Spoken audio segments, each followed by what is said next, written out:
Welcome back to Walking and Chewing. I want to spend a little bit more time reflecting today on Psalm 46:10, a verse that I'm sure you're familiar with. Most Christians are. Psalm 46:10 says, "Be still and know that I am God." Familiar verse, but you're probably not familiar with the context, or most people aren't. And that context is the context of war.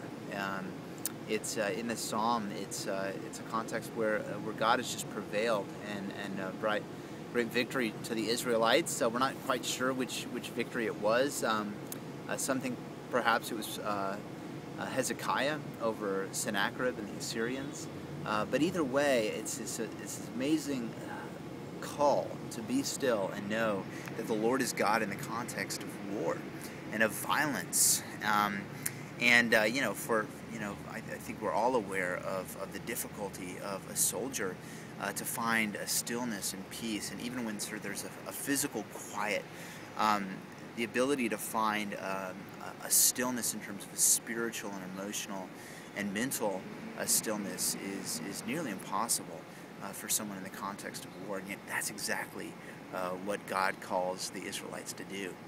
And I was reflecting on this in light of my own experience as a detention officer and jails. And one of the things that confounds people, and people spend so much time talking about, is recidivism in America's jails. And how do we eliminate or reduce those who continue to return again and again and again to jails? And there's a lot of ways to respond to that, but and there's a lot of sort of factors involved with that. But one of those factors that frankly isn't spoken about very often, but I encountered very much on a first-hand basis, is that there are a lot in jail who, frankly speaking, want to be in jail.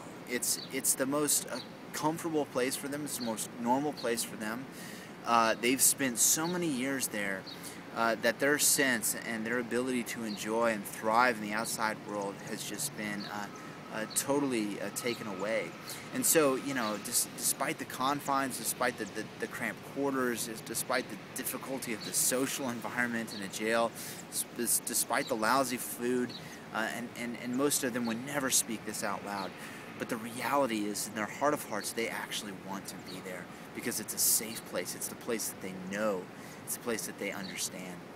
And I think, frankly speaking, as Pastor Matt was talking about this stillness that we're called to, I think that many of us, and myself right in the front of that, are recidivists as it comes to the ability to, and the desire to unplug.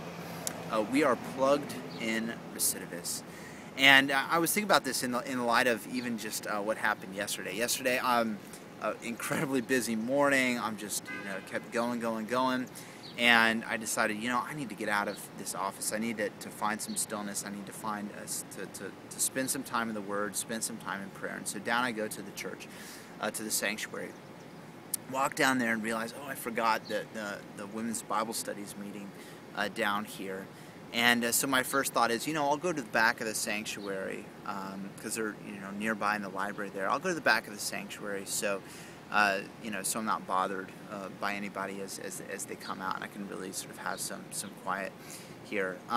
But right on the heels of that first thought was this second thought, and I also hope they don't see me here, because I don't want them to think that this is what I do all day. I don't want them to think that Pastor John doesn't do anything. He's down here just praying and reading the Bible the whole day.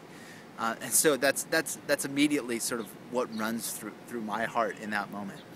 So fast forward in that day to later on yesterday evening. So I come home, and Angel and I get the kids in bed. We sit down and we turn on Mad Men to watch Mad Men. Well, it's better to say sort of Angel is watching Mad Men. I'm sitting there with my iPhone in front of me, emailing, trying to coordinate and figure out the logistics of meetings and decisions and blah blah blah blah blah. And I'm not even half there with Angel. I'm not even half there, sort of engaging the shared time together. But what's going through my heart at that time? Wow, this is great. I'm doing good things. I'm getting things done, and I am, frankly speaking, just so validated, sort of as a person just from the activity that I'm engaged in. You know what? I think that many of us are those sorts of recidivists, that we are plugged in recidivists because the fact of the matter is that when it comes down to it, being plugged in adds to our own sense of identity and our own sense of being needed and our own sense of accomplishment and worth and all of these things. And so when we look back at our day and we say, you know, what have I done today? We can point to those times where we're plugged in. And that is just so sad, but it is the reality for me. Much of the time, I'm sure for many of you, it's a reality. And but the call for us is to be still and know that He is God. And that call is a call that calls us to unplug, not to nothingness, but it's a call that calls us to unplug from our own ability to manufacture an identity, our own ability to create and put stock in an identity that's created by the stuff and the work around us, and to put our stock in the identity that God has given us and that God has accomplished through Jesus Christ. Lay hold of that truth today. Unplug, be still, and know that He is God. Have a great day.